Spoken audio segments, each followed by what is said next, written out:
జ్యోతిష బాల శిక్ష ఫలదీపిక 4 ఆయుర్భావం 4 రంధ్రే కేంద్రేషు పాపై హృదయ నిధనగైర్వాధ లగ్నాస్తయోర్వా లగ్నేబ్జే వ్యోగ్రమధ్యే వ్యయమృతి రిపుగే దుర్భతే శీతభానౌ.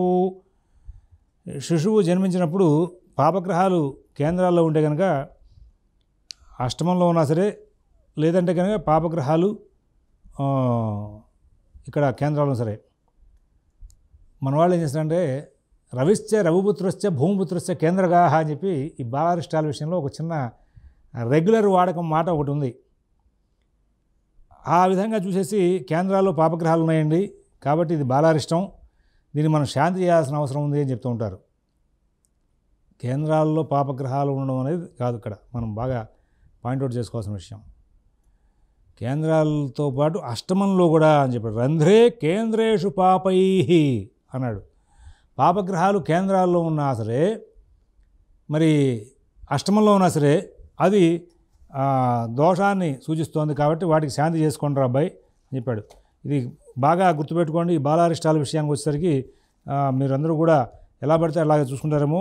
ఇవన్నీ ఏంటంటే ఇది మృతిని సూచించేటువంటి ఆయుర్భావాన్ని తీసేసేటువంటి దోషాలు కాబట్టి కేంద్రంలో పాపగ్రహాలు అలాగే అష్టమంలో ఉన్నటువంటి గ్రహాలు అని మన వాళ్ళకి ఒక మాట కూడా ఉంది. అష్టమంలో ఉన్నటువంటి గ్రహం యొక్క దశ అంతర్దశలో ఉన్న అష్టమంలో ఉన్నటువంటి అష్టమాధిపతి అయినటువంటి గ్రహ ఆ దశ అంతర్దశ ఉన్నా కానీ దానికి కూడా దోషం చెప్తుంటారు. దోషాలని చెప్పాక శాంతిని చెప్పాలంటే చాలామంది భయపడుతూ ఉంటారండి. శాంతి అని చెప్పాలంటే ఎందుకు భయపడతారంటే ఇవి శాంతి చేసుకోవాలయా అని చెప్తే వాళ్ళు ఏమన్నా ఫీల్ అవుతారేమో, డబ్బులు ఖర్చు గురించి చెప్పాడంటే సిద్ధాంతి అనుకుంటాడేమో అని చెప్పేసి ఒక భయభ్రాంతులు అవుతాడు. ఇక్కడ భయభ్రాంతులు అవడం అనేది అవసరం కాదు. ఇక్కడ ప్రధానంగా మన దగ్గరకు వచ్చారు, మనం వాళ్ళ సౌఖ్యాన్ని చూడాలి కాబట్టి వాళ్ళకి చెప్పాల్సిందే. అయ్యా మీకు అష్టమంలో ఉన్నటువంటి గ్రహం యొక్క దశ అంతర్దశ వచ్చింది, కేంద్రంలో ఉన్నటువంటి పాపగ్రహాల యొక్క దశలు వచ్చినాయి కాబట్టి వీటికి సంబంధించినవి. అయితే రవిశ్చ రవిపుత్రశ్చ భూమిపుత్రశ్చ కేంద్రగాహ అనేటువంటి వాక్యం ఏదైతే వాడకం ఏదైతే ఉందో దాంట్లో రాహుకేతులు చెప్పాల. రాహుకేతులు కూడా పరిధిలో తీసుకోవాల్సిందే. చాలా చోట్ల రాహుకేతులతో అవసరం చోట లేదని, అనవసరం చోట ఉందని ఇష్టమైనట్టు చెప్తూ ఉంటారు. రాహుకేతులు కూడా చాలా ప్రమాదకారులు. అందువలన వాళ్ళు కూడా పరిధిలో తీసుకుని చెప్పాలి. మరి ఆయన కాలామృతగారు కూడా చెప్పుకుంటూ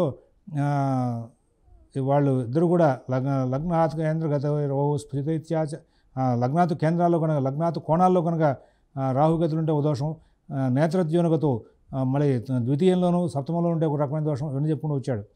కాబట్టి 5 రకాల శ్లోకాలు వాటిని అక్కడ అన్వయం చేసుకుంటూ వచ్చాడు ఆయన కేవలం రాహుకేతుల మీదే.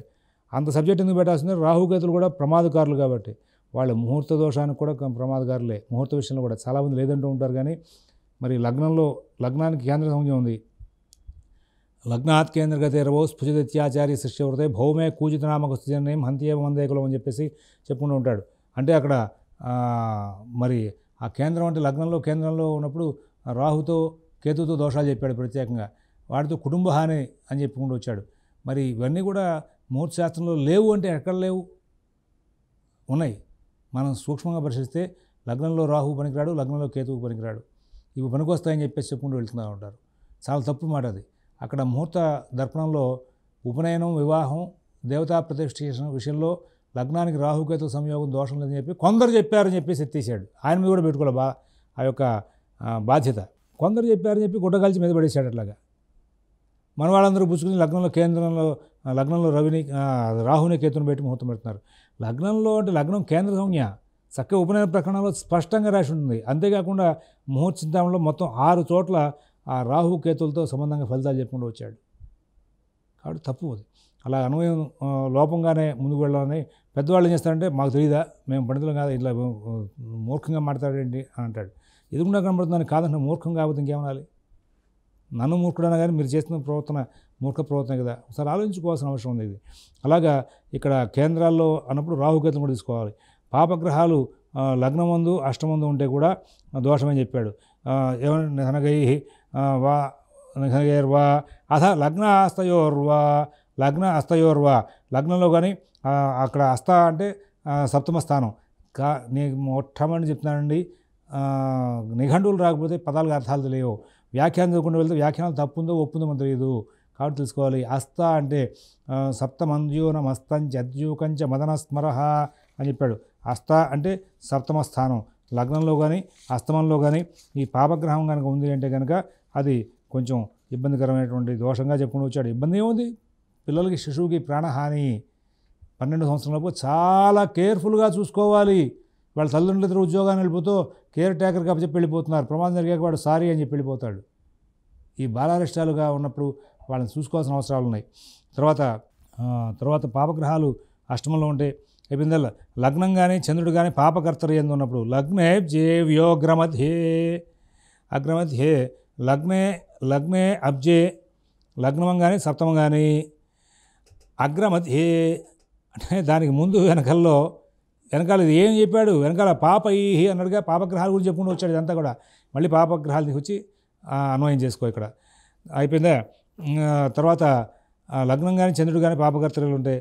మరి చంద్రుడు నిర్బలుడై షష్ఠాష్టరిపాల్లో ఉన్నా కానీ ఈ చంద్రుడు షష్ఠాష్టరిపాల్లో ఉన్న మీదట ఇక్కడ వ్యాఖ్యానాలు రాలేదు, కానీ కొన్ని ఇతర గ్రంథకర్తలు ఏం చెప్పారంటే అలాంటి సందర్భాలు వచ్చినప్పుడు తల్లికి అనారోగ్యం చేసే అవకాశం ఉందయ్యా అని చెప్పాడు. తల్లికి అనారోగ్యం చేసే అవకాశం ఉంది అని చెప్పాడు. దాన్ని బాగా తీసుకోవాలి. అలాగే క్షీణచంద్రుడు పాపులతో కలిసి లగ్న పంచమ సప్తమ భాగ్య స్థానాల్లో కనుక ఉంటే అప్పుడు కూడా చంద్రుడితో వచ్చినటువంటి దోషాలని కూడా మరి అదే. అలాగే రవితో సంబంధించిన దోషాలు, రవి షష్ఠాష్టరి ఫాల్లో కనుక పడితే తండ్రికి ఇబ్బంది వచ్చే అవకాశం ఉంది. భాగ్యాధిపతి షష్ఠాష్టరి ఫాల్లో పడితే కనుక దానికి సంబంధించిన దశలు అందరి దశలు కనుక ఈ 12 సంవత్సరాల లోపుగా వస్తే కనుక తండ్రికి బాలారిష్టాల ప్రభావం. అలాగే వ్యయాధిపతి భాగ్యంలో ఉన్నా భాగ్యాధిపతి వ్యయంలో ఉన్నా వాళ్ళకి సంబంధించిన దశలు అందరి దశలో కనుక ఈ 12 సంవత్సరం లోపుగా కనుక వస్తే అవి కూడా తండ్రికి గండం. చంద్రుడు కనుక మరి మాతృకారకుడై ఉన్నాడు. అలాగే చతుర్థ స్థానాధిపతి అయినటువంటి అధిపతి కూడా షష్ఠాష్టరి ఫాలతో సంబంధం కలిగి ఉన్న వాటికి సంబంధించినటువంటి దశలు అంతర్దశలు వచ్చినా సరే చతుర్థాధిపతి వ్యయంలో, చంద్రుడు వ్యయంలో, అలాగే వ్యయాధిపతి చతుర్థంలో ఉన్నా కానీ చంద్రుడితో కలిసినా కానీ తల్లికి మారకం వచ్చే అవకాశం ఉంది కాబట్టి అని వాటిని కూడా దృష్టిలో పెట్టుకుని చెప్తూ ఉంటాడు. అలాగే లగ్నానికి వ్యయాధిపతికి ఇద్దరు కూడా పరస్పరం పరివర్తన పట్టిన వ్యయాధిపతి లగ్నంలో ఉన్న లగ్నాధిపతి వ్యయంలో ఉన్న దానికి సంబంధించిన దశలు అంతర్దశలు వచ్చినా కానీ ఆ సందర్భంలో బాలారిష్టాలుగా వాటిని తీసుకుని వాటితో మరి దోషాలు చెప్పుకుంటూ వచ్చాడు. వీటినన్నింటినీ కూడా మనం బాగా చూసుకోవాలి, వీటిని తగిన శాంతులు చేసుకోవాలి.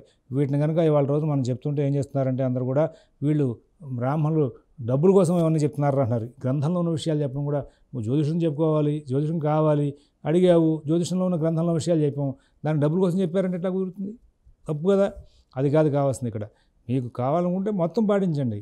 డాక్టర్ దగ్గరికి వెళ్ళి వైద్యానికి అని చెప్పేసి రోగం వచ్చింది డాక్టర్ దగ్గరికి వెళ్ళి రోగం చెకప్లు చేసుకుని ఈసీజీల దగ్గర నుంచి అన్ని తీసుకుని ఎంఆర్ఐలు తీసుకుని చివరికి ట్యాబ్లెట్లు వేసుకోకుండా కూర్చుంటే నీకు రోగం తగ్గుతుందా? అలాగే ఇది కూడా మరి సప్తమ అష్టమ స్థానాలందు పాపగ్రహాలు ఉన్నా కానీ సప్తమంలో ఉంటే లగ్నాన్ని చూస్తూ ఉంటారు, అష్టమంలో పాపగ్రహాలు పడకూడదన్నాడు కాబట్టి. అలాగే శుభగ్రహాలు కేంద్రాల్లో కోణాలు లేకుండా కేంద్రాలను చూడకుండా శుభగ్రహాలకి కేంద్ర కోణ స్థానాలకు సంబంధం లేకపోతే కనుక అది కూడా మరి దోషమై శిశువు శీఘ్రంగా మరణించే అవకాశాలు ఉన్నాయా అని చెప్పుకుంటూ వచ్చాడు. ఆ తర్వాత మరొక అంశాన్ని ప్రస్తావన చేస్తూ జన్మేషోథ విలగ్నోపో భవేద్ దుస్థోబలో వత్సరై తద్రాశి ప్రమితైష్భ మారయతి తన్మాసైర్గృహాధిపతి లగ్నాధిపతి కానీ చంద్రాధిష్ఠిత రాష్ట్రాధిపతి కానీ నిర్వీరులై దుస్థానంలో షష్ఠాశ్రప స్థానాల్లో కనుక ఉంటే మేషాది ఎన్ని రాశి ఎందు ఆ గ్రహాలు ఉన్నాయో 6వ సంవత్సరంలో మృతి సంభవించే అవకాశం ఉంది అన్నాడు. అయితే దీన్ని లగ్నాత్తు అని చెప్పి తీసుకోవాలని చెప్పేసి కొంత ఒక పాఠాంతరం కూడా ఉంది. ఎందుకంటే లగ్నం మేషం దగ్గర పెద్దానికి మేషం దగ్గర లెక్కేస్తే ఎట్లాగయ్యా అనేది. లగ్నాధిపతి కానీ చంద్రాధిష్ట రాష్ట్రాధిపతి కానీ అంటే చంద్రుడు ఏ రాశిలో ఉంటాడో ఆ రాష్ట్రాధిపతి కానీ లగ్నం ఏదైతే అయిందో ఆ లగ్నాధిపతి కానీ వీళ్ళిద్దరూ కూడా బలహీనులయ్యి షష్ఠాష్టరి ఫాల్లో ఉండి మరి ఆ సందర్భంలో తద్రాశి ప్రమితైష్భారయతి వాళ్ళు ఆ రాశి నుంచి ఎన్నో రాశిలో ఉన్నారో ఆ రాశిని లెక్కేసి 6వ సంవత్సరంలో శిశువుకి మృతి సంభవించే అవకాశం ఉంది అని చెప్పాడు. అలాగే లగ్నాధిపతి లేక చంద్రాధిష్ట రాష్ట్రాధిపతి ద్రేక్కణము లేక చంద్ర ద్రేక్కణము బలరహితములై దుస్థానాల్లో కనుక ఉంటే ఆ ద్రేక్కణాధిపతి సంఖ్యా మాసంలో కూడా శిశువుకి మృతి కలిగే అవకాశాలు ఉన్నాయి అని చెప్పుకుని వచ్చాడు. వాళ్ళు లగ్నాధిపతి చంద్ర ద్రేకాణ అధిపతి ఇద్దరు కూడా దుర్బలులై ఉన్నారు, దుస్థానంలో ఉన్నారు. మరి ఆ రాశి సంఖ్యను లెక్కేసుకుని ఆ రాశి సంఖ్య యొక్క సంవత్సరాల్లో వీళ్ళకి మారకం వచ్చే అవకాశం ఉంది పిల్లవాడికి అని చెప్పుకుంటూ వచ్చాడు. అలాగే శిశువు యొక్క ఆయుర్భావం పైన చెప్పిన అధిపతుల యొక్క నవాంశలు ఎన్ని రోజుల్లో ఉంటాయో అన్ని రోజుల్లో మృతి సంభవించే అవకాశం ఉందయా అని చెప్పుకుంటూ వచ్చాడు. లగ్నం నవాంశ మరి ఆ నవాంశ స్వామి ఇద్దరు కూడా చంద్రనవాంశ దానికి సంబంధించిన స్వామి వాళ్ళు కూడా దుర్బలులయ్యి వాళ్ళు దుస్థానాల్లో కనుక ఉంటే ఆ స్థానం లగ్న నవాంశ రాశి ఆ చంద్రనవాంశ మరి ఆ సంఖ్య ఎన్నో సంఖ్య అయిందో అన్నో సంవత్సరం. ఎందుకంటే 12 సంవత్సరాలుగా బాలారిష్టాలు అన్నాడు కదా. ఇక్కడ లగ్నం నుంచి చూస్తే 12 లగ్నాలు ఉంటాయి. లగ్నాతు సంఖ్య అంటే 12 లగ్నం వస్తుంది. చంద్రాతు చూస్తే చంద్రాతు 12 వస్తుంది. ఏం చెప్పాడు? లగ్నం చంద్రుడు ఉన్నటువంటి రాశ్యాధిపతి వీళ్ళిద్దరూ బలహీనలు అవ్వాలి. ఒకటో కండిషను. వాళ్ళు బలహీనులయ్యి 6, 8, 12 స్థానాలతో కనుక సంబంధం కలిగితే వాళ్ళు ఉన్న రాశి ఎన్నో రాశి అని చూస్తే అన్నో సంవత్సరంలో మారకం. లగ్నం చంద్రుడు ఉన్నటువంటి ద్రేకాణ స్థానం ఆ అధిపతి ఈ వీళ్ళతో బలహీనులయ్యి ఇక్కడ ద్రేకాణాల గురించి స్టడీ అందుకోసం ద్రేకాణ చక్రం కూడా శోధన చేయాలనేది బాలారిష్టాలప్పుడు. ఆ తర్వాత వీళ్ళు ఆ మేషాదిగా ఎన్నో రాశిలో ఉన్నారో ఆ రాశి ఎన్నో సంఖ్య అయిందో ఆ సంఖ్యకి సంబంధమైనటువంటి సంవత్సరంలో మారకం. తర్వాత నవాంశ లగ్నం చంద్రుడు నవాంశ రాశ్యాధిపతి వాళ్ళు బలహీనులై వాళ్ళు రిఫాష్ట అరి 6, 8, 12 స్థానాధిపతులతో సంబంధం కలిగి ఉంటే కనుక వాళ్ళు ఈ యొక్క మార్గాన్ని ఇచ్చే అవకాశాలు కలుగుతున్నాయని చెప్పుకుంటూ వచ్చాడు. ఈ యొక్క మాటలు చెప్తూ చివరిలో ఏం చెప్పుకుంటూ వచ్చాడంటే లగ్నంలో పంచమంలో అష్టమంలో మీకు మృత్యుస్యాదాశు కేంద్రే నయది శుభగా నాలోచ్య ప్రవశయత్సు తాష్టమగతై పాపైరరిష్టం శిశోహో.